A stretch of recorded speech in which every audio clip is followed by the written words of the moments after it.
dari salah seorang guru gitu ya, bahwa gamis itu sunnah Rasul, ya makanya harus pakai gamis. Ya, kemudian kopiah juga harus pakai, karena kalau pakai kopiah nggak pakai sorban itu seperti Abu Jahal. Ya, mohon maaf Bu ya, mohon maaf ya. Karena Buya nggak pakai sorban, jadi saya bukan bukan menyerang Buya, bukan. Saya sudah bertobat dari serang menyerang sekarang ya Buya ya. Tetapi saya agak nyak gitu ya dalam hati teh gitu ya. Nyak itu teh benar gitu ya. Apakah seperti itu gitu? Sampai waktu itu saya galau, harus pakai sorban, ya harus pakai gamis. Saya pikir dulu Abu Jahal pakai gamis enggak ya, atau pakai jas gitu ya, saya nggak tahu ya. Nah, ini dan menyebutkan bagian dari sunnah ya. Kalau hukumnya mustahab misalkannya dianjurkan, oke lah, masih masih bisa lah. Tapi kalau menyebutkan sunnah kemudian kita yang berpakaian kayak seperti ini, apalagi pakai kemeja, pakai jas itu nggak nyunah, nah ini saya mohon maaf Bu ya, jadi benar gitu ya. Kayak begitu. Dan kemudian mungkin nanti berimplikasi kepada, jadi pakaian dalam Islam tuh yang nyunah tuh yang kayak gimana tuh, yang seharusnya kita lebih dekat kepada ketakwaan tuh gitu ya. Atau bolehlah Bu ya, mohon maaf, ini salah satu kegalauan saya beberapa, mungkin kurang lebih 2 bulan hari ini lah ya. Agak galau ini dengan pakaian gitu ya, sampai saya bingung, aduh gimana ini teh gitu. Tapi saya lihat Bu ya nggak pakai gamis juga gitu ya, nggak pakai sorban gitu ya, atau memang ini walau misal, mohon maaf Bu ya. Ya. Pertama perlu digarisbawahi bahwa Nabi SAW selalu menggunakan serban, ya, kecuali di dalam rumah. Tapi perlu diingat juga, sorban itu pakaiannya Arab. Makanya silakan buka semua tarikh kitab Arab. Muncul kalimat al-imamatu tijanul Arab. Itu bukan hadis ya. Itu bukan hadis. Itu imam-imam ahli sejarah menulisnya begitu. Al-imamah, serban itu adalah mahkotanya Arab. Bahkan ada riwayat bahwa para malaikat itu berserban, tapi semua riwayatnya dhaif. Tapi secara ilmu rohani itu sahih. Ya. Lalu bagaimana? Apakah ya? Maksud secara ilmu rohani sahih itu maksudnya gimana? Hadisnya dhaif, tapi secara ilmu rohani sahih. Nah itu mohon maaf, itu gimana? Ilmu hadis itu kan ilmu empirik. Baca buku, ketemu dalam kitabnya hadisnya dhaif. Oke. Tapi ada orang yang seperti Ibnu Abbas tadi, Allah izinkan kolbunya terbuka, lalu beliau diizinkan Allah memandang kepada malaikat Jibril, terlihat malaikat Jibril itu berserban, kira-kira begitu. Kira-kira begitu, ini ilustrasi aja ya, ilustrasi. Nah, saya tidak mau buka masalah itu, nanti bahaya Ustaz Hasan. Saya belum makomnya Bu ya. Lanjut Bu ya. Dan perlu dicek juga, tadi kan antum sebut Abu Jahal, Abu Lahab, itu juga berserban. Nah, dalam hadis yang tidak sampai derajat sahih, Nabi mengatakan, khaliful musyrikina bil qalansuwah. Berbeda penampilanlah dengan orang-orang musyrik, dengan menggunakan serban yang ada qalansuwahnya. Qalansuwah itu kopiah yang ada di dalamnya. Ya. Tapi ternyata guru saya, Syekh Hasan itu kalau buat serban nggak pakai qalansuwah. Syekh Hasan itu kalau serban ala India dia buatnya. Karena di India juga ada orang berserban. Dan antum cek hari ini di Saudi, itu klan-klan yang dulu pakai serban itu sudah hampir nggak ada. Mereka sekarang berubah menggunakan summah yang kayak subes itu. Kayak ya itu kan baru-baru ini. Dulu-dulu kan mereka berserban. Berserban baru kemudian ditutup pakai kain. Nah, itu namanya khirqah, ya. Sekarang mereka menggunakan tradisi lain. Yang masih mempertahankan serban itu kan Said Ahmad bin Said Muhammad Alawi Al-Maliki, Said Muhammad bin Zain itu yang ada berdekatan Usaifah dan tempatnya anaknya Syekh Ismail Zain itu di Mekah, dan sebagian besar ulama-ulama di Sauladiyah di Mekah. Tapi kalau mereka masuk ke Masjidil Haram, mereka copot lagi serbannya. Mereka menyesuaikan, takut ketahuan. Oh, memang dilarang Buya di Masjidil Haram kayak begitu? Enggak dilarang, cuma di sana dianggap itu pakaian sufi lah dan segala macam lah ya. Nah, yang menghidupkan serban itu hari ini ulama-ulama ahli hadis di kalangan orang-orang India. Begitu juga ulama-ulama Sudan. Itu yang banyak menggunakan serban. Maka antum kalau lihat ulama Sudan itu berserban. Ya. Kemudian para habaib dan masyayikh di Yaman. Saya punya guru dari India, Haidar Abad, Khaja Muhammad Syarif itu berserban. Syekh Hasan itu karena lama dulu ke India, bolak-balik, jadi guru besar juga di Haidar Abad. Beliau kemudian juga menggunakan serban seperti orang India, jadi nggak pakai imam, nggak pakai kopiah kalau di dalamnya. Nah, terlepas dari itu semua, dulu di awal-awal kajian saya pernah menyebutkan pembagian sunnah. Sunnah ini bukan dia kerjakan berpahala, ditinggalkan tidak berdosa. Tapi sunnah dalam artian ajaran Nabi. Sunnah itu banyak pembagiannya, ada yang bagi 8, 10, 15, nah kita bagi jadi 3 aja.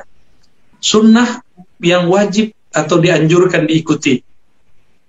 Sunnah matbu'ah atau mutba'ah. Ini seperti syariat yang kita pelajari hari ini. Kemudian yang kedua sunnah khasah, sunnah yang khusus buat Nabi. Contohnya Ustaz Hasan boleh nggak istrinya 9? 1, 2 aja kayaknya nggak berani ya. Minal muwahhidin. Pancasilais berarti.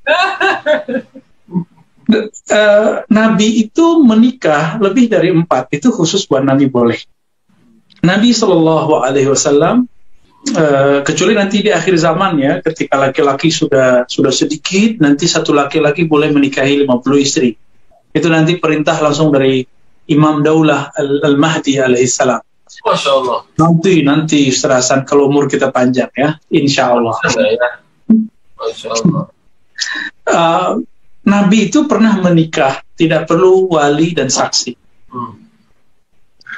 Zainab binti Jahash langsung diakadkan oleh Allah, akadnya langsung dibawa oleh malaikat Jibril. Maka Zainab binti Jahash mengatakan dan berbangga dibandingkan semua istri Nabi.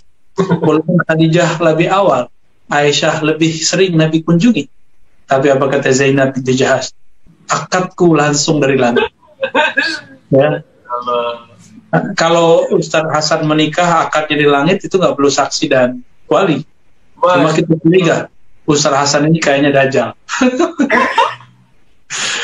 Nah, itu tidak mungkin ada orang hari ini menikah tidak pakai saksi, tidak pakai wali. Kalau dia ngaku dia dajjal ya.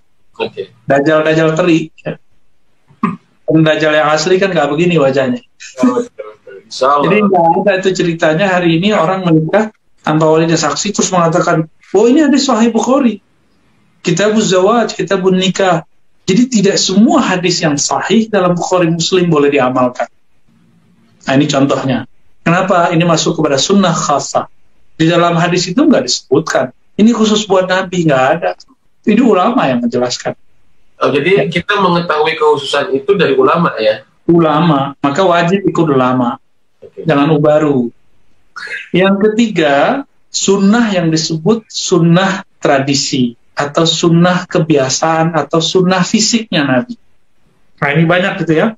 Sunnah tradisi. Nah, serban itu bagian dari perintah di Quran, perintah di dalam hadis yang sahih, atau tradisi yang sudah ada sebelum Nabi Muhammad SAW. Kira-kira yang mana? Sebelum Nabi sudah ada serban belum? Sudah ada. Nah, maka dapat diketahui di situ bahwa serban itu bukanlah ajaran langsung dari Allah, tapi itu tradisi yang kemudian disukai oleh Nabi. Jadi kalau hari ini Ustaz Hasan ingin berserban karena ingin meniru tradisi Nabi, maka ini masuk ke bab cinta. Dan itu boleh, bagus. Tapi niatnya nggak boleh karena ingin berbeda dengan orang kampung, ingin disebut ustadz, ingin disebut ahli sunnah, ingin disebut dai yang berwibawa. Ini sudah ada beda niat. Ya, jadi niatnya pakai serban bukan karena ingin disebut ustadz sunnah. Enggak ada niat itu. Tapi niatnya karena setahu saya Nabi berserban, maka saya ingin meniru Nabi. Itu boleh. Ya. Tapi kalau Ustadz Hasan ngantor misalnya, atau teman-teman PNS atau karyawan, kalau pakai serban kira-kira gimana tuh? Nah, makanya guru saya, Syekh Badi' Sayyid Al-Laham, ahli hadis, murid Syekh Nuruddin Aitir di Damaskus. Beliau pernah jadi dekan, nggak tahu sekarang masih jadi dekan bagaimana ya, di fakultas syariahnya di Damaskus. Beliau ahli hadis, tapi kalau ngajar hadis nggak pakai kopiah malah, apalagi serban. Oh begitu ya? Apa dia nggak ngerti hadis Bukhari? Ngerti. Apakah imannya nggak ada? Kan ada orang yang lagi ngejos nih, kalau ada ustadz nggak berserban, oh itu ustadz munafik gitu kan gitu. Saya juga pernah digituin orang. Oh, Buya pernah ya? Pernah digituin orang biasa. Apalagi saya ya. Oh. Korban jos. Korban orang lagi semangat. Kalau ketemu yang begitu kita senyum aja ya. Senyum ya. Jadi orang ini semangat beragamanya lebih tinggi dari keilmuannya. Maka kita harus sabar-sabar sama orang begini. Jangan emosi, santai aja. Dan ada sunnah yang masih turunan nomor 3 ini, kebiasaan fisik. Misalnya, Nabi itu di masa mudanya, masa umur 40-an, 50-an, kalau turun sujud atau bangkit dari sujud, tangannya diangkat duluan, lalu baru kakinya. Tapi ketika beliau umurnya sudah mulai agak sedikit sepuh, umur 60-an, beliau kakinya lebih duluan naik, kemudian baru tangannya. Mungkin karena badan beliau sudah mulai agak sedikit besar ya. Nah, ini disebut dengan sunnah jibillah, sunnah kebiasaan Nabi, tabiatnya Nabi. Dan itu nggak wajib diikuti. Meskipun hari ini menjadi salah satu problem kita dalam berdakwah ya. Kadang-kadang orang nggak mau berguru ke Ustadz Fulan cuma karena masalah yang kecil ini. Ya, gagal paham sebenarnya. Membaca hadis tapi tidak menggunakan perangkat-perangkat keilmuan yang sahih. Dari sebagian banyak itu, maka serban bukan bagian dari syariat Allah Ta'ala, sunnah Rasulullah yang wajib diikuti. Dia masuk kepada sunnah urfiyah, sunnah tradisi, yang jika kita lakukan dengan niat ingin mengikuti Nabi, mencintai Nabi, maka kita dapat keutamaan cinta. Dan itu sangat dianjurkan. Ya, insya Allah nanti di masanya, saya akan menggunakan serban. Tapi tidak setiap saat, mungkin pas taklim, ya. Insya Allah. Apalagi kalau umur kita panjang, kita sempat berjuang dengan Al-Imam akhir zaman itu, ya semoga nanti kita pakai serban semua, Ustaz. Kalau umur kita panjang, ya. Insya Allah. Memang salah satu cirinya pasukan akhir zaman pakai sorban, ya? Ada yang berserban, ada yang enggak. Ya. Kalau saya bagian yang enggak bersorban aja lah ya. Oh ya. Baik, lanjut. Terkait gamis satu lagi Bu ya, gamis. Gamis, teman-teman, gamis itu dari bahasa Arab qamis, itu artinya kemeja. Jadi gamis dalam bahasa Arab itu beda dengan bahasa Arab yang lama. Silakan lihat kitab Sahih Bukhari, Sahih Muslim, Kitabul Libas, pakaian Nabi. Ternyata Nabi itu pakaiannya 2 potong, atas dan bawah. Jadi Nabi ini salah satu namanya adalah Sahibul Izar. Dan antum coba lihat semua hadis mengenai isbal, itu lafaznya saub dan izar, 2 aja. Manjarra saubahu, yang kedua manjarra izarahu. Nggak ada sirwalahu, nggak ada. Siapa yang memanjangkan pakaiannya, nah riwayat ini nggak banyak. Yang banyak manjarra izarahu.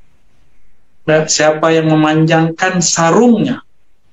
Dan saya seumur-umur sampai sekarang belum ketemu manjarra sirwalahu, yang memanjangkan celananya, itu nggak ada. Dulu itu kain itu maksudnya sarung. Ya, kayak orang Sunda nyebut sarung apa, Ustaz Hasan? Sinjang. Apa? Sinjang. Susah nyebutnya. Ya. Bukan sampingan ya? Samping, bisa samping. Sampingnya ya. Ya itu disebut kain. Kain itu artinya sarung. Jadi Nabi itu kemana-mana pakai sarung. Oh. Kemana-mana Nabi pakai sarung. Nabi nggak pernah pakai celana jingkrang. Oh. Jadi kalau antum berbangga dengan celana jingkrang, ya salam, nggak mengamalkan sunnah Nabi. Sunnah Nabi itu pakai sarung jingkrang. Ya. Dan khusus dalam Kitabul Libas, hadis pertama dan kedua. Pertama dari Abu Bakrah. Abu Bakrah ini menyaksikan Nabi sholat khusuf, keluar dari rumah, lalu ngimamin sholat khusuf di masjid, sarungnya di bawah mata kaki. Berarti Nabi ini fleksibel orangnya. Itu hadis riwayat apa, Ustaz? Sahih Bukhari, Kitabul Libas. Hadis pertama dalam bab pakaian. Silakan dicek nanti ya. Di hadis kedua, tadi Abu Bakrah, sekarang tak marbutonya hilang, Abu Bakar. Ketika Ibnu Umar mengatakan, Nabi bersabda, Allah tidak memandang orang yang memanjangkan sarungnya di bawah mata kaki. Abu Bakar berkomentar, wahai Rasulullah, aku kalau tidak memegang sarungku, maka ujungnya selalu menjulur ke bawah, yastarkhib. Maka Nabi mengatakan, lasta miman sana adzalika khuyala. Engkau melakukan itu bukan karena sombong, wahai Abu Bakar. Berarti golnya kelihatan di situ. Inilah penting belajar ilmu usul fikih. Disebut namanya illat. Motivasi penyebab larangan suatu larangan. Kenapa dilarang isbal? Karena sombong. Kalau nggak sombong, maka Nabi pernah melakukannya. Abu Bakar diizinkan untuk memanjangkan sarungnya. Masih mau jingkrang? Silakan, nggak apa-apa. Tapi jangan sombong dengan jingkrangnya. Kalau mau sekalian pakai sarungnya gitu ya. Yang afdal itu pakai sarung. Lalu bagaimana dengan gamis? Gamis ini adalah peradaban baru di kalangan orang Arab yang mereka menggabungkan pakaian atas dengan pakaian bawah. Nah, ini hati-hati, di gamisnya jangan ketukar sama gamis mak-mak ya. Ester ya. Ya. Jadi itu bukan bagian daripada syariat dari Allah ya, atau sunnah. Syariat itu menutup aurat, model itu bagian dari peradaban. Ya, siap. Syukran Bu ya. Masya Allah. Aduh, al-ilmu nurun nih ya, luar biasa ya. Terima kasih.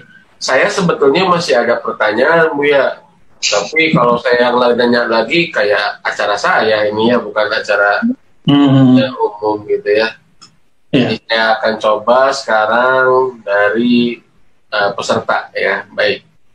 Assalamualaikum Ustaz, bagaimana bisa memahami pernyataan bahwa Wahabisme itu pintu masuk radikalisme dan terorisme? Wah. Itu siapa yang ngomong itu? Itu nggak tahu, ini siapa yang jelas peserta nih yang ngomongnya. Tapi saya juga lama ya, karena saya dulu meneliti itu juga, dan disertasi S3 saya tentang Wahabi. Syekhul Azhar, Syekh Ahmad Thayyib itu mengatakan hal yang sama. Bahkan beliau bukan mengatakan pintu, beliau mengatakan Al-Wahabiyyah Khawarijul Asr. Antum bisa lihat video-videonya berkembang di YouTube. Syekhul Azhar ini bukan rektor, di atasnya rektor.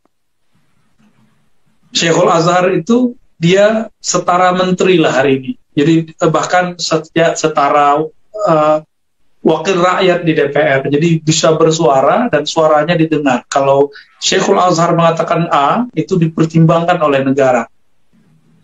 Nah, jadi Al-Azhar ini tidak di bawah tekanan pemerintah, tapi dia bisa menekan pemerintah. Ya. Saya tidak tahu perkembangan lanjutannya hari ini, tapi kira-kira seperti itu. Syekhul Azhar, Syekh Ahmad Thayyib mengatakan apa? Khawarijul Asr, terorisme hari ini itu ada pada Wahabiyah. Beliau ngomong begitu nggak sembarangan. ISIS itu akidahnya akidah Wahabi. Muridnya Al-Madkhali itu ngajar di ISIS, walaupun kemudian Al-Madkhali cuci tangan dari muridnya ini, padahal itu produknya dia. Ketika muridnya seliar itu, dia nggak tanggung jawab, kan lucu. Ya. Dan mereka menghafalkan kitab Tauhid karya Muhammad bin Abdul Wahab. Antum bisa lihat video-videonya banyak ya, bukan hoax. Mereka menghafalkan Tauhid Uluhiyah, Rububiyah, Asma Sifat. Sebenarnya Tauhid ini jika dipahami sesederhana mungkin itu nggak masalah. Tapi jika digunakan definisi yang kemudian sudah ada sisi-sisi tatarrufatnya, ekstremismenya, maka ini jadi masalah. Contoh, di dalam bab Tauhid Uluhiyah, Wahabi mengharamkan orang bertabaruk di kuburan, karena mereka mendefinisikan tabaruk itu nyembah kubur. Sedangkan ulama Ahlus Sunnah mengartikan tabaruk itu mengambil berkah, bukan menyembah, mengambil berkah. Berkah itu kalau turun ke di mana-mana. Kita mau mungut-mungut berkah aja, bukan mau menyembah tempat berkah itu. Itu yang dikatakan Muawiyah dalam hadis Imam Muslim ketika beliau mencium hampir semua sudut dari Ka'bah. Dikritik oleh sebagian sahabat Nabi. Apa kata beliau? Adakah di ujung, di sudut Ka'bah ini yang tidak berkah? Kira-kira terjemahan bebasnya begitu. Jadi mazhabnya Muawiyah beda juga dengan sahabat. Jadi sahabat juga berbeda. Mereka ini nggak siap berbeda. Teman-teman, kenapa nggak siap berbeda itu kenapa? Padahal dalilnya ada. Ya. Kita mencium Hajar Aswad karena mengharapkan ada keberkahan di dalamnya. Nah, keberkahannya kenapa? Karena ternyata itu batu-batu dari surga. Dalam hadis Nasai dikatakan, Al-Hajar Al-Aswad minal jannah. Hajar Aswad dari surga. Bagi mereka, kalau kita mencium Hajar Aswad nggak apa-apa. Tapi kalau pribadi surga, kita kunjungi, kita cium tangannya, kita hormati, bagi mereka itu khurafat, syirik. Ini membatalkan Tauhid Uluhiyah, hanya sampai di Tauhid Rububiyah. Nah, konsep ini berbahaya. Inilah yang menjadi pintu kepada terorisme. Karena Tauhid Uluhiyah yang mereka ajarkan, mereka menganggap pujian-pujian yang ada dalam Maulid, Tibai, Barzanji, Syaraful Anam, itu dianggap musyrik. Maka jangan heran kalau ini tidak dibendung, nanti majelis-majelis maulid yang ada di kita dibom oleh mereka. Jangan sampai terjadi. Ya, saya wanti-wanti dari sekarang karena itu sudah terjadi di Bangladesh, sudah terjadi di India, sudah terjadi di Pakistan, terjadi di Afghanistan. Di Yaman sudah lama terjadi. Ya, jadi orang lagi maulid dibom, orang lagi zikir-zikir sufi dibom. Nah, kalau kita mendiamkan ini, teman-teman, ini bahaya. Ya, maka harus ada sikap yang jelas. Ya, dan kita mencoba juga jangan diam, teman-teman. Kita harus mengajak, menyadarkan kembali teman-teman kita yang terjebak kepada ekstremisme ini, bahwa akidah Nabi nggak begitu, karena Nabi nggak pernah membagi akidah menjadi tiga. Ya, tauhid itu dua, syahadat itu dua aja, syahadat ilahiyah, asyhadu an la ilaha illallah, syahadat risalah, asyhadu anna Muhammad Rasulullah. Lalu tauhid diturunkan dalam surat Al-Ikhlas, tauhid ahadiyah, qul huwallahu ahad, lalu samadaniyah, Allahu samad. Ya. Lam yalid wa lam yulad wa lam yakul lahu kufuwan ahad, yang menunjukkan bahwa Allah taala as-samad. Allah laisa kamitslihi syai'. Tidak ada yang menyerupainya. Itu cukup, ngapain dibagi-bagi lagi jadi tiga, ya? Kalaupun mau dibagi, definisinya harus dibenerin, ya? Bukan seperti definisi yang mereka katakan. Jadi saya tidak tahu siapa yang mengatakan ini karena saya nggak nonton TV, ya. Paling saya nonton berita-berita, cuplikan-cuplikannya di YouTube, beberapa kiriman kawan-kawan atau beberapa lah. Ini Afwan. Yang saya ingat ini kalamnya Syekhul Azhar, Syekh Ahmad Thayyib, bahwa Al-Wahabiyyah Khawarijul Aqsar. Wahabi itu adalah terorisme zaman kontemporer zaman ini. Tapi apakah bisa orang yang berbeda faham, ya? Kenapa? Ya. Tapi apakah bisa digeneralisir gitu? Apakah bisa dipukul rata bahwa setiap orang yang mengkaji tauhidnya Wahabi misalkan kemudian akan bersikap menjadi seorang teroris? Nah, itu kan juga menjadi apa namanya, harus menjadi pertimbangan kita gitu kan. Minimal teror psikis. Sahabat saya Pak Bambang namanya di salah satu masjid di Bintaro, pengurus masjid ketika dulu mencoba membuat kesepakatan dengan teman-teman Wahabi ini supaya ceramahnya jangan menyinggung persoalan bid'ah membid'ahkan, itu mereka nggak mau. Akhirnya dikurangi waktunya, lalu kemudian ditawarkan lagi, mereka nggak mau, akhirnya dihilangkan. Itu diteror berbulan-bulan, teror psikis. Jadi jika mereka belum jadi dominan, mereka akan meneror secara psikis. Nggak berhasil, keluarganya dikirimin buku, diceramahin, dikirimin WA tiap hari. Kamu kalau begini neraka, kamu kalau begini tanggung jawab di akhirat, kamu nanti dihisab. Masya Allah. Saya sedih juga melihat beliau ya. Itu terjadi di mana aja. Saya juga hampir tiap hari diteror dengan kalam-kalam gitu ya. Lewat sosmed kah, lewat apa. Tapi ya kita maklumi aja. Apa yang tersimpan di hati itu yang keluar. Kalau di hatinya buas, keluar kata-kata kasar. Di hatinya kata kotor, ya keluar ya kata kotor. Nah, mengkritik kita boleh, kita mengkritik dia nggak boleh. Ini ilmiah macam apa? Katanya kajiannya ilmiah. Mana ada kajian ilmiah tidak boleh dikritik? Mana ada kajian ilmiah tidak boleh berbeda? Jadi ilmiah itu cuma mulut yang berbuih, tapi tidak ada buktinya. Inilah kajian ilmiah ya, ilmiahan. Ya. Siap. Terima kasih Bu ya. Ya. Satu lagi mungkin Bu ya. Ya, sama. Karena pembahasan Wahabisme ini aduh panjang kali lebar kali tinggi nih ya. Apalagi mau menghadapi Ramadan jadi makin panas gitu ya. Nah, insya Allah ini ada satu lagi pertanyaan terkait dengan adab. Ya, mana tadi teh? Ya, terkait dengan adab. Mohon maaf sebentar. Nah, izin bertanya, mohon maaf Bu ya. Saya belum memahami dengan benar tentang adab lebih tinggi dari syariat. Nah, syariat yang bagaimana Bu ya? Jangan salah tangkap. Adab lebih tinggi daripada, lebih didahulukan daripada perintah yang zahir. Bukan syariat, ya. Adab itu sendiri syariat. Ya. Coba lihat tadi hadisnya, saya ceritakan ulang. Ibnu Abbas diperintahkan dengan isyarat Nabi supaya sejajar dengan Nabi, karena sunnahnya kalau kita sholat berdua, kita sejajar dengan orang yang menjadi makmum kita atau imam kita. Tapi Ibnu Abbas ketika ditarik bahkan sudah 3 kali, beliau tidak mau maju. Beliau tetap di belakang. Mundur 1 jengkal di belakang Nabi. Apa kemudian kata beliau? Tidaklah pantas seorang Ibnu Abbas itu sejajar dengan Rasulullah. Nah, coba lihat, bukan syariat. Karena adab itu bagian dari syariat. Oke? Jadi Ibnu Abbas bukan berarti melanggar syariat. Nah, inilah hati-hati ya. Jadi cara menangkap yang tidak tepat nanti akan berakibat akan salah faham di bagian banyak lini syariat Islam.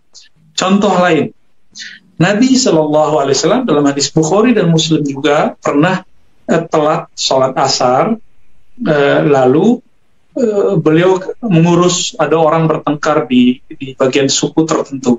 Ketika beliau masuk ke masjid, sahabat Nabi Abu Bakar sudah maju di depan jadi imam dan takbir.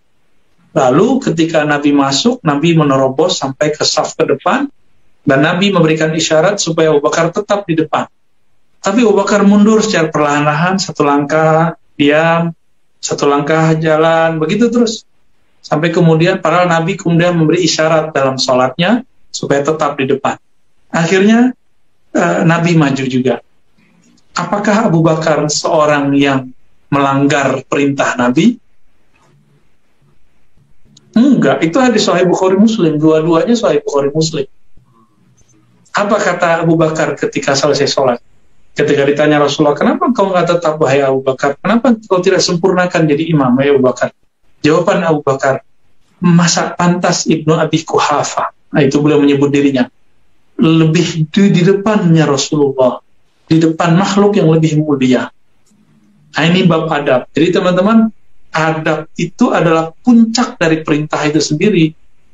Maka jika ada adab beradu dengan perintah, maka perintah itu lebih tinggi didahulukan, karena adab itu lebih tinggi dikerjakan, karena adab sebenarnya adalah perintah yang tersirat di dalam perintah-perintah yang zahir itu. Ya, makanya jangan beramal hanya dengan baca teks yang zahir.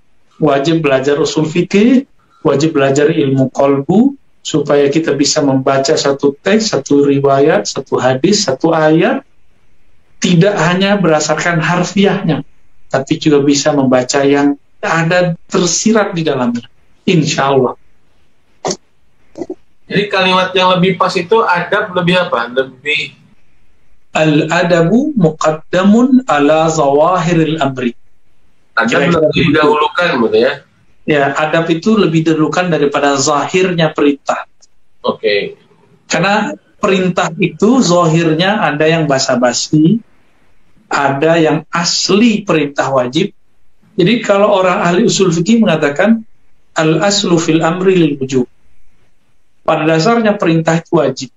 Tetapi ada suatu kaedah-kaedah, qarinah-qarinah, kondisi-kondisi, konteks-konteks yang membuat perintah itu bukan wajib, tapi itu basa-basi. Nah, itu basa-basi itu. Kalau antum datang ke kampung saya, Ustaz Hasan, terus ditawarin orang, jadi kita lagi makan nih, ada kepala kambing. Saya suka kepala kambing. Itu walaupun makan ya, makan, jangan dimakan. Itu basa-basi aja. Sama dong kayak di Sunda. Ya sama berarti.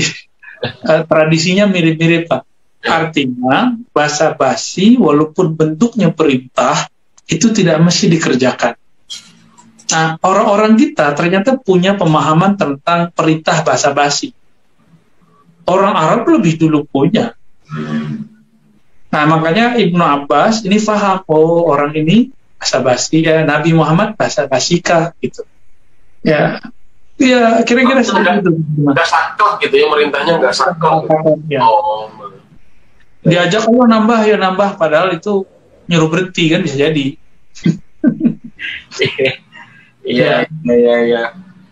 Jadi adab ya luar biasa. Nah, terkait dengan adab terakhir Buya masih berkaitan dengan pertanyaan itu, kira-kira ini bagi teman-teman kita yang mau belajar dan belum menemukan guru tapi senang baca misalkan gitu ya, senang mengolah informasi, kira-kira rujukan seperti apa untuk belajar adab ini agar bisa dipraktekkan? Ya, bagus. Kami di pesantren biasanya belajar satu kitab judulnya Ta'limul Muta'allim. Itu sudah ada terjemahannya, sudah ada online-nya. Cari aja, jangan buku online ya, baca. Belinya online, nggak apa-apa.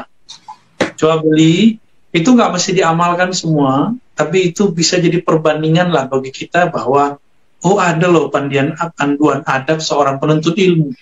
Jadi Ta'limul Muta'allim itu khusus adab santri, adab penuntut ilmu. Kita ini kan kalau sudah ngaji, itu santri, ada santri Zoom, santri YouTube, ada santri kukuruyuk, macam-macam lah ya. Semua kita santri. Saya sampai hari ini masih santri, saya bukan yang antum bayangkan itu, enggak, itu berlebihan gitu ya. Orang aja yang manggil-manggil kita Ustadz, Buya, saya masih ngaji kok. Saya masih belajar kepada guru saya, ada yang offline, ada yang online, ada yang saya baca bukunya, ada yang saya diskusi, bertanya, itu masih. Seminggu itu saya minimal ada 2-3 kali saya dialog dengan mereka. Saya masih berguru. Allahu Akbar. Ya, dan itu menerapkan adab santri di situ. Maka adab ini betul tidak, mungkin kurang tepat bagi karyawan, kurang tepat bagi orang-orang yang bekerja di luar, tapi jika dia menyebut dirinya santri, ketemu gurunya, ketemu teman-temannya sesama santri, dia bisa mengamalkan itu. Nah, ini diamalkan oleh orang-orang di pesantren di Jawa, Kalau orang Melayu itu yang paling canggih saya lihat orang Patani. Thailand. Patani itu dahsyat sekali ya. Masya Allah. Ya, terima kasih Bu ya. Tapi itu kan taklim taklim itu ada penuntut ilmu ya. Kalau adab secara umum kira-kira apa itu? Adab secara umum bisa kita baca kitab Imam Bukhari, Al-Adab Al-Mufrad. Ya. Sudah ada terjemahannya juga, tapi kitab itu kalau nggak ada gurunya juga kayaknya susah dipaham. Nah itu Bu ya masalahnya. Balik lagi ke guru ya. Ya mungkin alim cukup Pak. Ya siap. Saya mohon maaf Bu ya jika selama ini belajar belum beradab nih karena belum pernah belajar talimul mutalim. Ya, jadi aku mantan sih ya. Iya, mantan apa Bu ya? Mantan sesuatu lah. Gitu.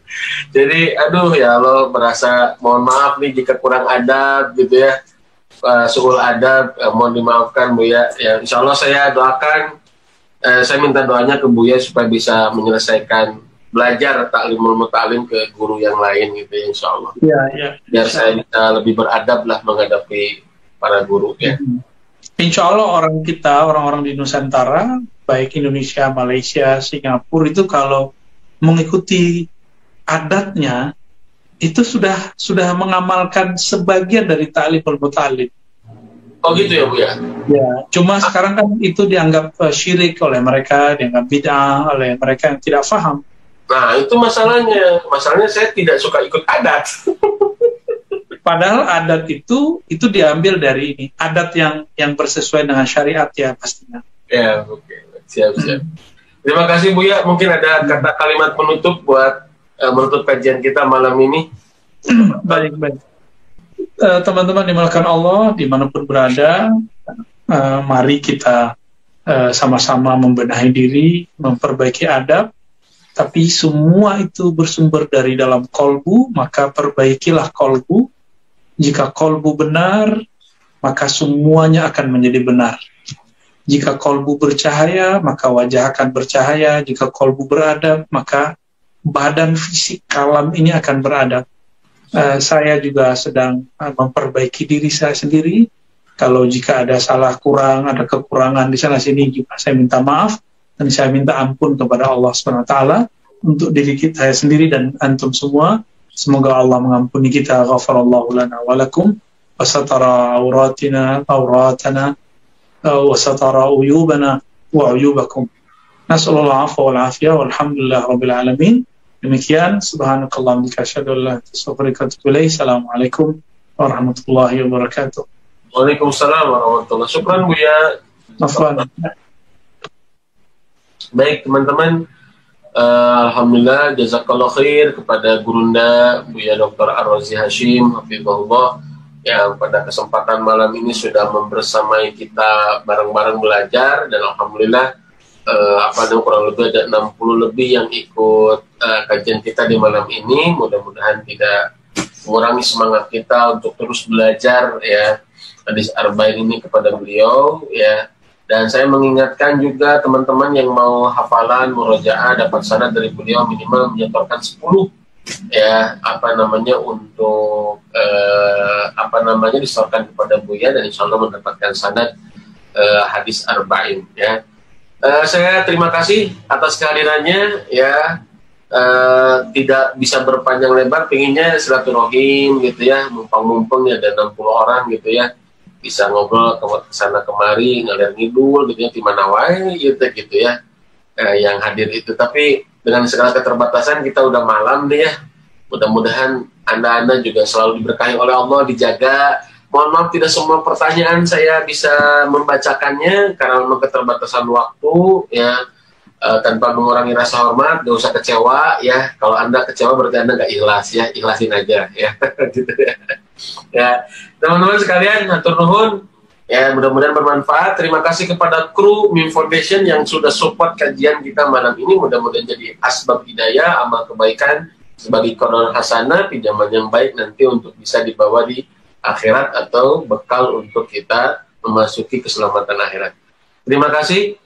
Mohon maaf saya undur diri. Aku lu qouli hadza wa astaghfirullah li wa lakum. Assalamualaikum warahmatullahi wabarakatuh.